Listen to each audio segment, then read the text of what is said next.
Kalau kita baca Al-Imam Qatadah, apa kata beliau? Kana ahlul jahiliyati la yuwarrithuna an-nisaa wala sibyan. Falamma warrasu falamma warrisu wa ju'ila lidh-dhakari mislu hazzil unsayain. Jadi sebelumnya di masa jahiliyah, kata Qatadah, mereka orang-orang jahiliyah tidak memberikan sedikit pun hak waris kepada wanita dan tidak pula anak-anak. Itu masa jahiliyah. Jadi wanita tidak bisa menerima warisan. Bahkan wanita bisa jadi warisan. Masa jahiliyah kan begitu. Wanita jadi warisan. Salah satunya mewarisi istri bapa.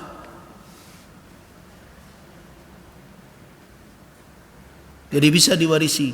Kalau bapak punya bini muda, meninggal, nah boleh diwarisi bini bapak itu. Wanita menjadi warisan malah. Di masa jahiliyah seperti itu wanita diperlakukan. Mereka tidak diberikan hak waris. Begitu juga anak-anak. Falamma warrithu, ketika mereka diberikan warisan, waju'ila, dan dijadikan lidh-dhakari mislu hazzil unsayain, untuk laki-laki 2 kali bahagian perempuan, maka tamannan nisa, ketika itulah wanita berharap, an law ju'ila ansiba'uhum ka ansiba'ir rijal, seandainya dijadikan jatah mereka sama dengan jatah laki-laki. Lupa wanita. Padahal sebelumnya mereka tidak diberi sama sekali. Nah, ketika telah turun ayat tentang kewarisan, ayat sebelumnya, yusikumullah fi auladikum lidh-dhakari mithlu hazzil unsayain, Allah mewasiatkan tentang apa yang terkait dengan anak-anakmu, untuk laki-laki 2 kali bagian perempuan. Nah, ketika itu sebagian wanita berharap-harap, mudah-mudahan samalah leh.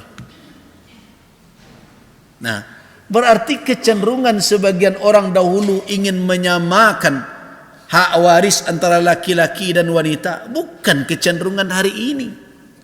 Tapi sudah ada muncul kecenderungan itu di zaman tanzil, zaman turunnya Al-Quranul Karim.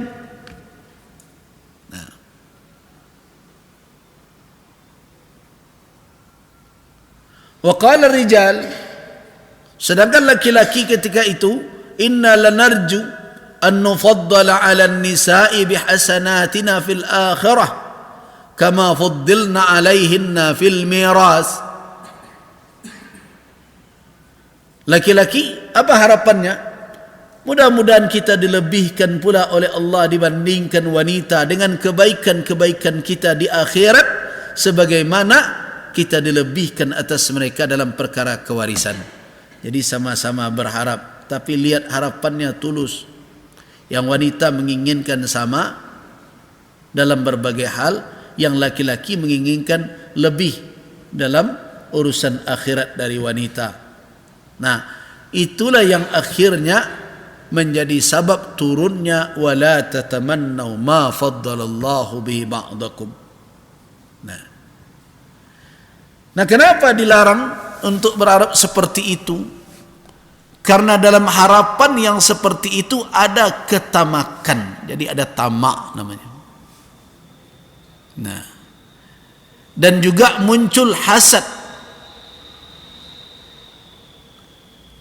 atas apa yang telah diberikan oleh Allah Subhanahu wa taala. Mereka ingin dikurangilah jatah laki-laki. Mereka dilebihkan dari yang telah tersebut. Nah, Allah Subhanahu wa taala, Allah Subhanahu wa taala menjawab bahwa itu adalah fadlullah. Itu adalah karunia Allah. Nah, kita tahu bahwa Allah Subhanahu wa taala memberikan karunia-Nya berlebih kepada laki-laki bukan alasan untuk merendahkan wanita, tetapi li hikmatin, karena hikmah yang kadang sebagian orang belum bisa menangkap dengan kemampuan nalarnya. Sebagian orang tidak faham. Tapi kalau bagi orang yang mengerti bahwa perkara waris itu menurut di belakangnya terkait dengan perkara tanggungjawab, baru dia tahu kenapa laki-laki dilebihkan. Cuma kan sebagian dari prakteknya di situ kekeliruan. Pembagiannya saja yang dibaca, tanggungjawabnya tidak disabui. Itu persoalan. Ini laki-laki dilebihkan dari wanita karena tanggungjawabnya dua kali, bahkan 3 kali, 4 kali lebih dari itu. Dalam urusan beragama saja, siapa yang bertanggung jawab untuk berjihad di jalan Allah? Laki-laki. Siapa yang dibebani tugas untuk mensyiarkan agama Allah dengan hadir berjamaah? Laki-laki, walaupun kini tabaliq.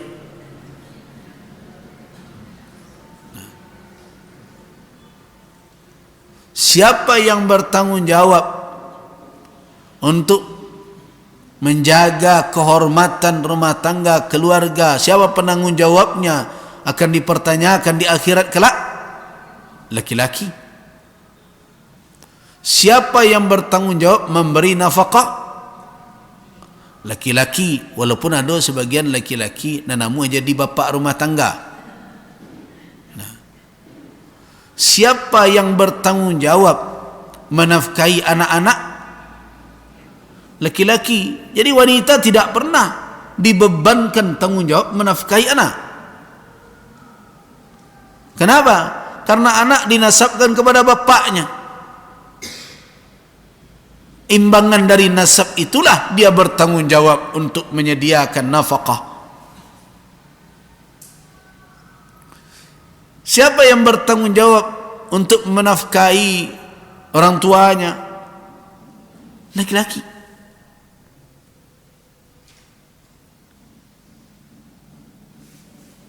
Sekarang apa gunanya kelebihan separuh itu dibandingkan tanggung jawab yang 300% naiknya itu?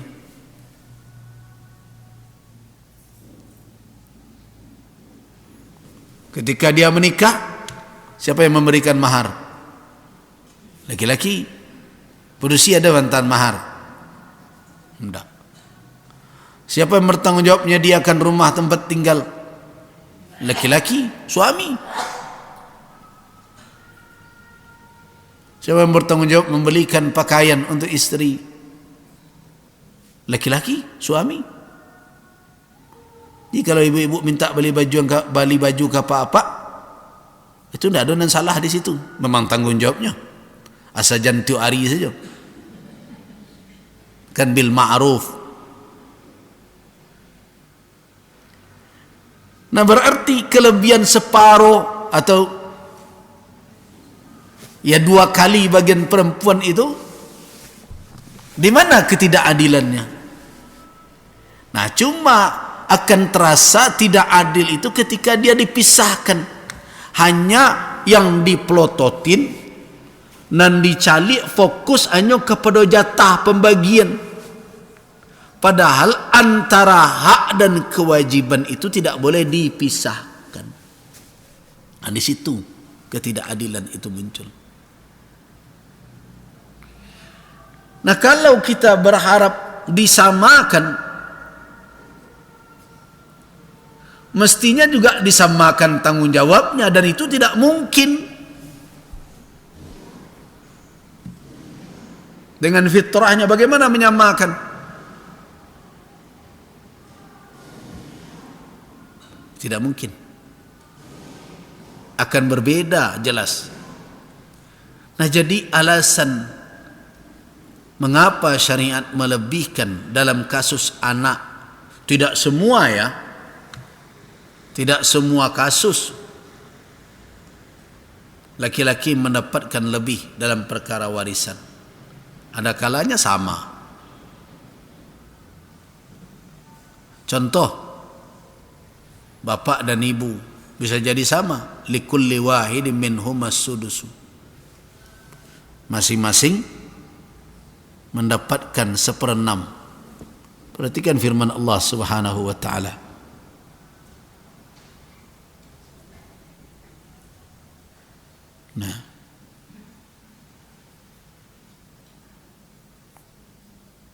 Nah, perhatikan ayat Allah Subhanahu wa taala ayat 11 dalam surah Al-Maidah. Yusikumullah fi auladikum lidzakari mithlu hazzil unsayain. Fa in kunna nisaa fawqa ithnataini falahunna thulutha ma tarak wa in kanat wahidatan falahan nisf. Wali abawaihi likulli wahidin minhum as-sudusu. Bertemu?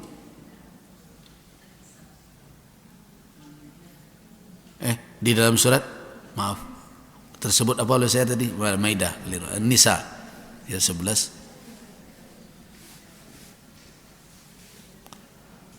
Perhatikan dalam surat An-Nisa ayat 11 itu bertemu kan? Yusikumullah fi auladikum lidzakari mislu hazzil unsayain. Fa in kunna nisaan fawqa ithnataini, jika mereka itu wanita 2 atau lebih, berapa dapat jatah anak perempuan? Thulutha ma tarak, 2/3 dari peninggalan.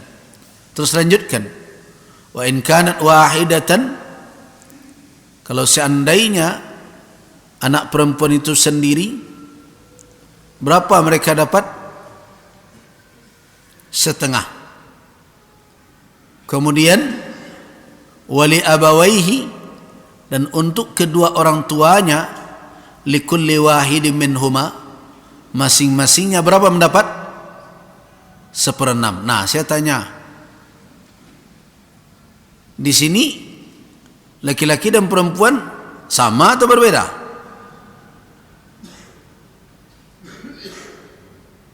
Kan ibu bapak kan berbeda jenis itu kan? Berapa mereka dapat masing-masing? 1/6. Sama atau berbeda? Ya sama. Berarti tidak semua kasus laki-laki mendapat 2 kali bagian perempuan.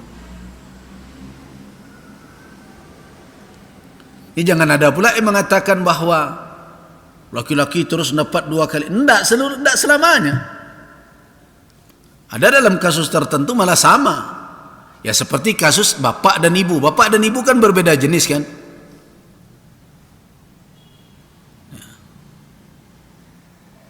Apa kata Al-Quran? Wali abawaihi likulli wahidin minhum as-sudusu. Dan untuk kedua orang tuanya, masing-masing mereka mendapatkan 1/6. Jadi jelas. Nah, itulah makanya saya katakan, melebihkan laki-laki dalam beberapa kasus anak dan lain-lain, itu bukan diskriminatif karena laki-laki dan perempuan. Itu konsekuensi dari tanggung jawab yang harus dipikul.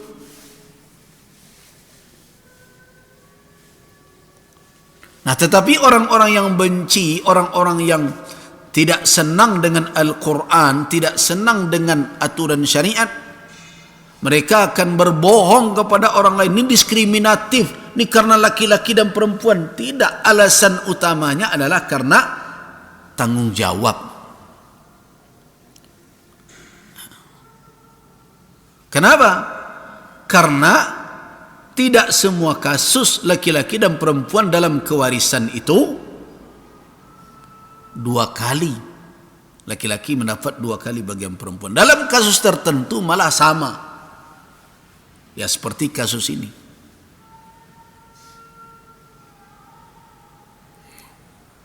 Yaitu kasus ketika ibu bapa hanya mendapatkan masing-masing 1/6. Kita kembali kepada ayat surat An-Nisa ayat 32. Wala tatamannau, janganlah kamu mengangan-angankan memperoleh apa yang telah dilebihkan. Jadi itu fadlullah, itu karunia Allah. Yu'tihi man yasha, dia berikan siapa yang dia kehendaki. Tetapi Allah Subhanahu wa taala Maha adil di dalam memberikan.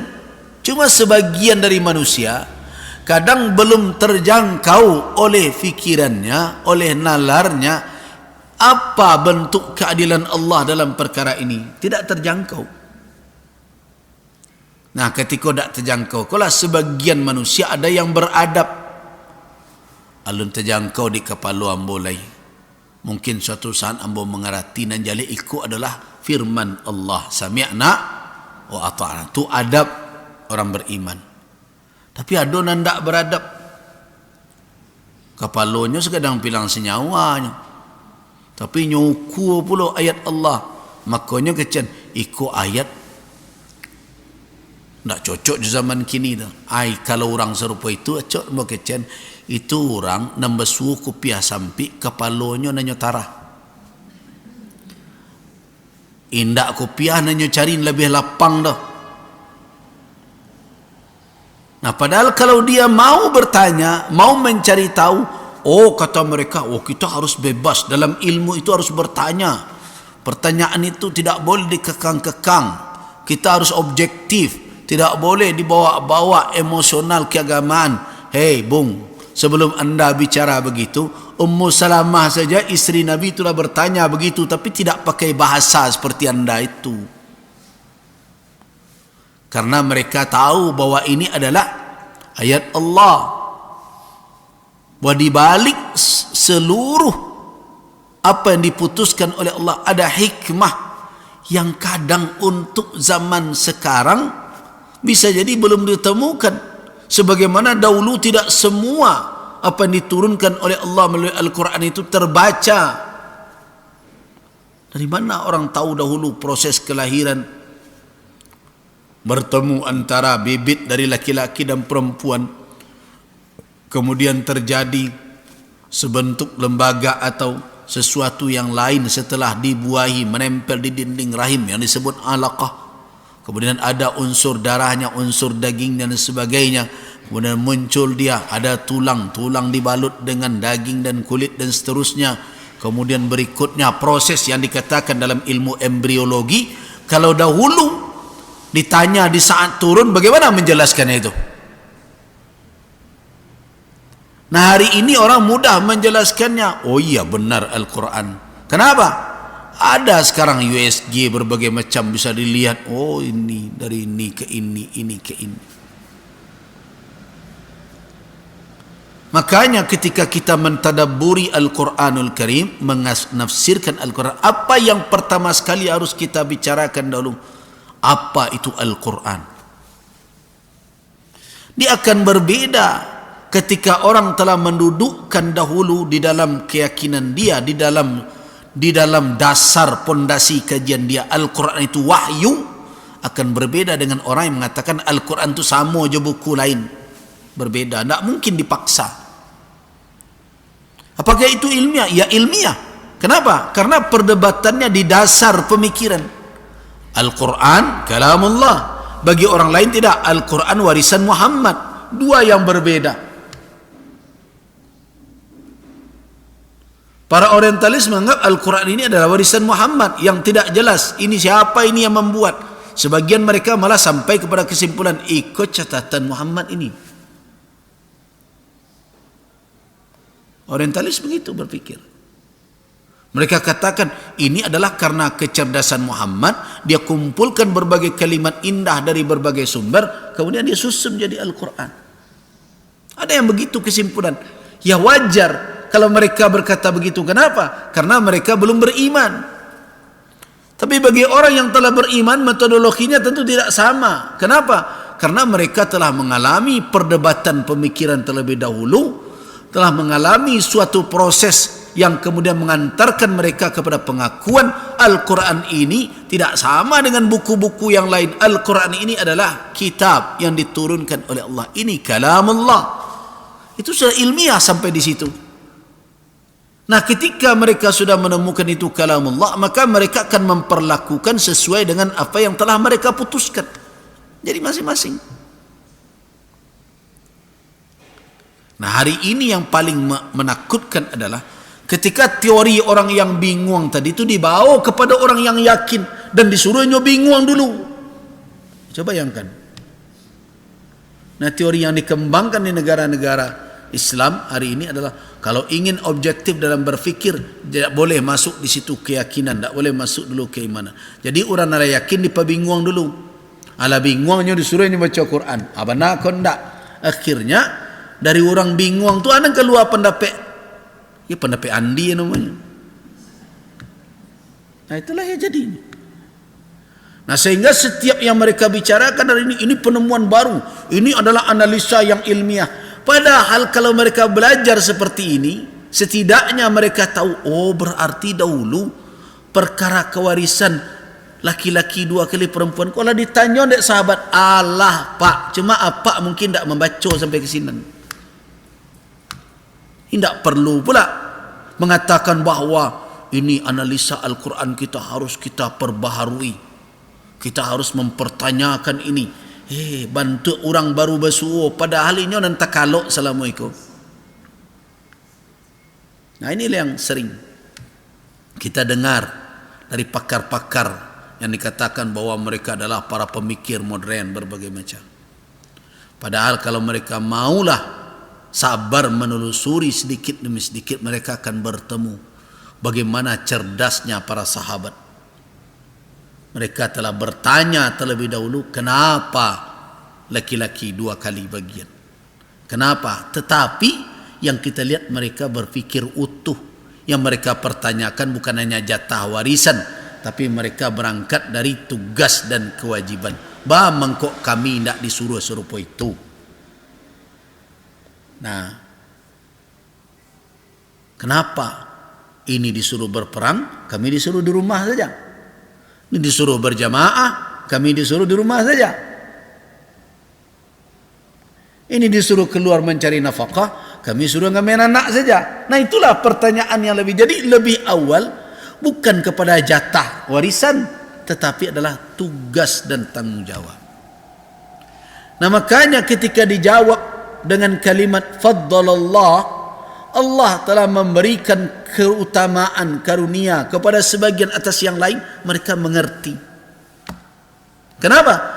Karena kalau sudah disandarkan ini kepada Allah, pasti ada di balik itu hikmah. Dan ternyata kan benar. Coba bayangkan kalau ibu-ibu dituntut untuk hadir ke masjid pula, sebagaimana tuntutan laki-laki untuk laki-laki. Cobalah. Baru melayan seminggu berjalan jalan lelurui le masjid. Nah, anak mengeak, kena niko baru 2 tahun lu, baru cara nyusu. Kola dulu cik lain. Coba bola kamu sajik ni. Iko digendong, iko disandang tu sadonyo. Sedang baru saya imam baru Allahu Akbar. Ya di situ. Jadi am sajik jadinya tu. Nah, kan akhirnya kita tahu bahwa ada hikmah di balik itu. Makanya Nabi SAW ketika sedang solat, terdengar ada bayi menangis. Dipendekkan ayatnya oleh Nabi, khawatir ibunya yang solat, kalau solat ibu di belakang terganggu dia. Dan terganggu pula orang lain.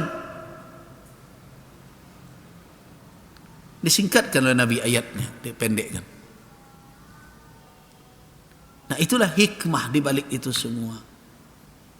Tapi kalau kita hanya pakai kacamata kuda, hanya mengkaji tentang waris saja, laki-laki 2 kali bagian perempuan, apalagi diadukkan puluh ke sistem Ada tu pusako tinggi di Minangkabau, makin berontak padusi. Ko Islam dak tu ko. Bagai itu, encak caru adik Minang, awak kuasa sadun. Laki-laki ko nyupai merantau ko. Dak malunya nya membawa ratunya rumah bininya, macam-macam lah cerita tu. Nah, ini berarti kita tidak memahami apa yang dikatakan oleh Allah, faddalallahu ba'dakum ala ba'd. Nah, apa-apa saja keutamaan yang diberikan oleh Allah atas sebagian dibandingkan dengan yang lain, apa-apa saja. Nah, tadi terkait dengan laki-laki masalah kewarisan. Kemudian apa lagi? Di antaranya adalah tanggung jawab. Nah, tanggung jawab itulah nanti, jadi lihat bagaimana Al-Quran disusun oleh Allah Subhanahu wa taala. Lihat ayat, perhatikan dulu ayat 34. Ar-rijalu qawwamuna 'alan nisa. Nah, jadi ketika orang nanti berbicara tentang ayat 34 ini, mereka tidak akan faham kalau membacanya dari ayat itu saja. Ya, harus membacanya dari mana? Dari ayat-ayat sebelumnya. Dari ayat 32 itu, wala tatamannau. Jadi Allah membuka dahulu bahwa ada fadlullah, karunia Allah atas sebagian hambanya dibandingkan dengan sebagian yang lain.